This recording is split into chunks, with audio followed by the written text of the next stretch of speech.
Hello friends, welcome to my YouTube channel. So today in this video I am going to show you how to turn on announcement calls in this device. Simply go to settings. Now scroll down. At the bottom you can see the option apps. Tap on this one. Then the list of application. From here you need to select the application phone. Okay. Now here you can see the option announce calls. Tap on this one. Here you can see some options.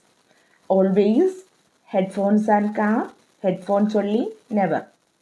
If you want to turn off the announcement calls, then you need to select the option never.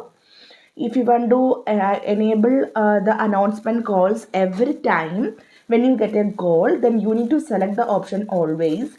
If you connected to headphones and car, then only if you want to the announcement calls, then you need to select the option headphones and car.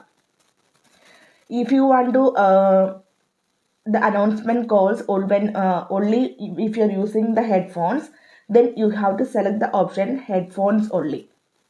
So if you want to enable the announcement calls every time, then simply select the option always. You can see always announce incoming calls when second generation AirPods and some Beats headphones are connected. You can answer a call without saying is hey Siri. So simply in this way we can turn on announcement calls on this device. I hope you guys enjoy this video. Thank you for watching. Thank you. Bye bye.